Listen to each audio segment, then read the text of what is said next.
All right, world. I'm back. All right, left off where okay. All right, Wolfie became BGD. Meaning to say, shortly after that, I became BGD. Myself, Shaw, Bam, and Domino. Yeah, we got recruited together. We all got recruited, and this is what was the mold in the beginning of really me. Really actually living a life of crime. Getting this apathetic mindset developing. You know what I mean? Uh, Went through the whole juvenile system. You did that.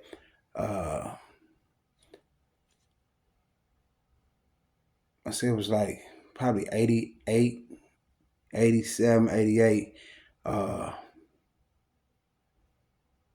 we created our crew called Blacktop. And I mean it's all disciple. Ain't no a crew with Bloods and Crips and all. Nah. Blacktop is just disciples. Just disciples. Nothing else in that. And then it could get to the point where Blacktop dudes, we'd be on some, it's Blacktop or nothing.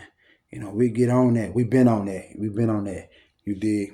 That was just really us establishing ourselves, getting some ground. You dig? Some kind of ground under our feet.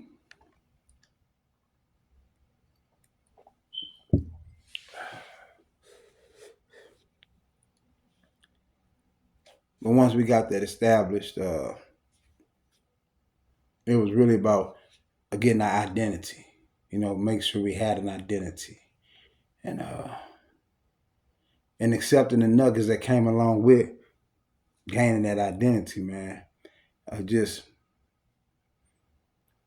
learning who you are, learning what you will and won't do, right? But when you're young, you damn don't have no boundaries because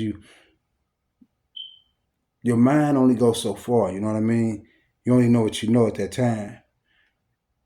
I remember a time, right? I know I'm kind of getting off subject, but I remember a time. This is just a nugget I remember. Just thought about.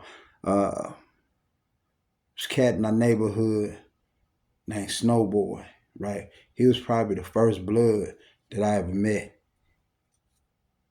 in St. Louis. And he came out of Moline Acres, the same place I came out.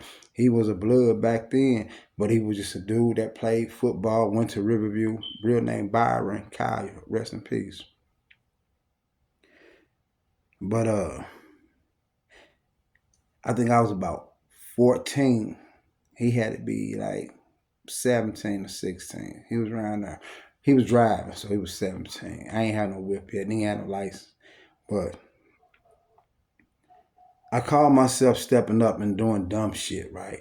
And as a young nigga, young boy, we do dumb shit, not really knowing the consequences of our actions, right? So what I do, I took it upon myself to wrap a brick, a newspaper around a brick, and wrote "Get Out Slob" on that motherfucker through his nigga mama front window, right? Damn, young and dumb. I'm sitting I'm in my driveway hooping, Bam with me. And I hear colors beating, right? This colors beating. And I see this yellow Nova. Yeah. That motherfucker pulling up. I see a pair of red Etonics hanging out the passenger side. Motherfucker feet hanging out. So that motherfucker pull up in my mama driveway right there on Gardner, 2417 Gardner Drive. And it was snow. He hop out. He got a motherfucking red Indiana hat, red and white Philly shirt, some brown khakis, and some red Etonics. And nigga had the brick. He had the newspaper, the brick in his hand. He threw it down. It was like, that's you? That's what you did? And I ain't saying nothing because I'm looking in the car. I just see, silhouette of motherfuckers, right?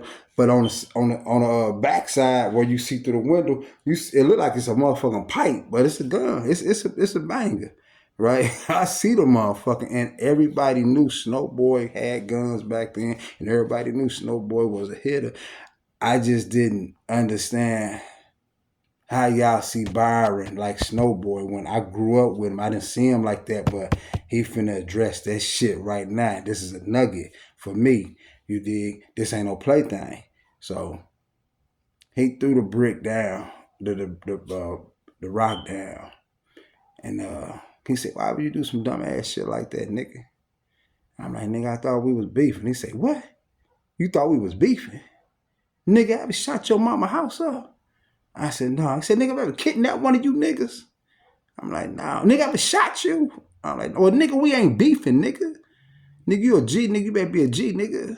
Beef with who the fuck you beef with?" I'm like, "I don't got no motherfucking particular enemies who say, man, stay in your lane, say. Stay in your lane." So he goes to get back in the car, but this nigga Freeze, that's who get out the passenger side. He got the passenger side. He got something with a clip on that look like a goddamn 2 stacks of race car tracks on that motherfucker. And I knew this wasn't the line. I wasn't ready for this line. Not yet. Not yet. Damn, that was a trip. Let me get back.